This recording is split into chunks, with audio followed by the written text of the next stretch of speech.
Hello Algebra 1B and welcome to another set of notes here for you. Correlations and scatterplots. Listen to that, I even got some music on in the background. Easy peasy stuff, let's get right on into it. So, correlations, scatterplots, we have a few different types, alright?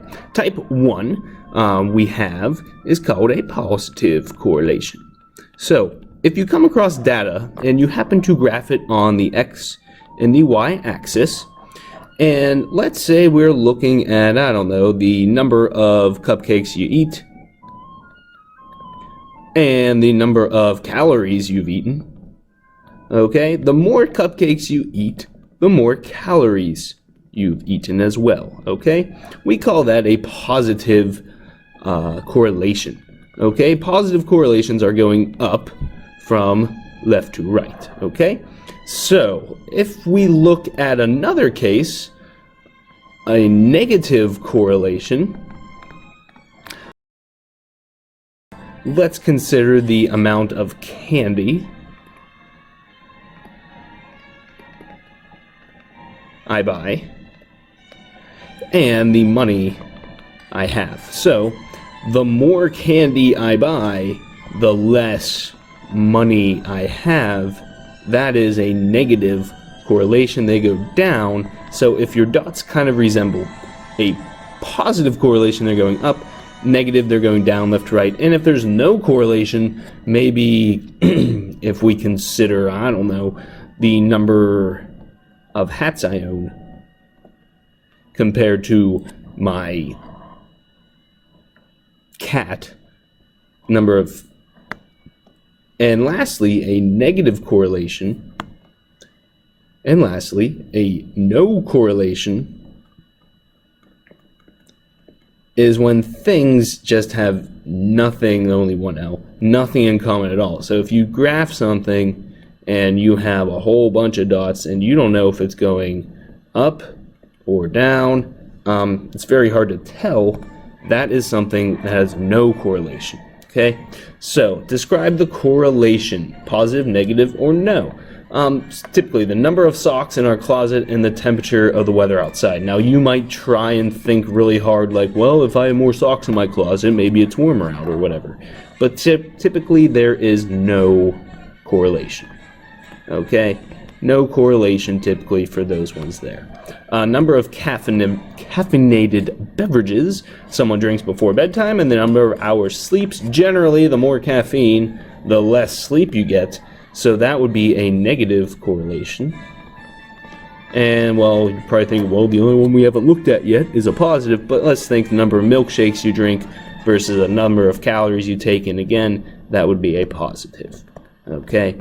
A positive correlation. Now, real-life applications. Again, really businesses and everything you look at, try and find correlation. There's correlation studies in a lot of places, and you will actually be finding one of your own. So, one of our examples here is generally the minutes you exercise versus, not calories burned, I wanted to use heart rate. So I say here the heart rate. So HR. Okay, I set up this little graph here. I start at 70. This little dash means I just skip ahead to 70. I will let you write that down for now. Okay, so if you need to pause and kind of get that down. And also, we are just going to sketch a scatterplot. So basically, you are going to be looking at the points and plugging those in. Okay, again, take your time, pause the video if you need right here, and go on through and sketch. If you want to do it with me, you certainly can. Over 10, up 75, over 10, 75, 80, 75, over 20, up 105. How are you guys today? Hope you're all doing well. Over 30, 95, went down a little bit, but that's okay. Oh, that's not 105, that is 105. 110 at 40, 140, 110. 15 minutes, 115, 115, and at 60 minutes, 100. Okay, now looking at this, it may not be perfect, But what you're most likely thinking is, and what makes sense, is a positive correlation, okay? What we can do, though, is find the best fit equation, and that's going to help us estimate the length you exercise versus your heart rate. So, these are these are the directions in your calculator again. First, you're going to enter in the data. Make sure everything's cleared out. You're going to put minutes in for list 1. You're going to put hours in, or heart rate in, for list 2. Once you have that done, again, I'll give you time, you're going to do stat, over to calc, and not over to linreg. You're actually going to go down to linreg. I think it's option 4. And keep hitting enter. And what you should come up with is this funky thing here. It'll say y equals ax plus b. And next to that will be a equals 0.485 and b equals 83.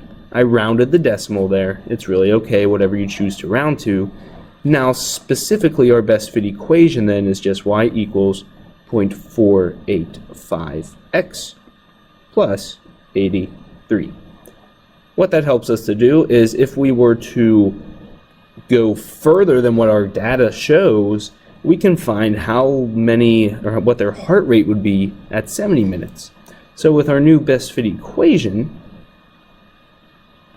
if you type this into your calculator, we can estimate what it would be after 70 minutes.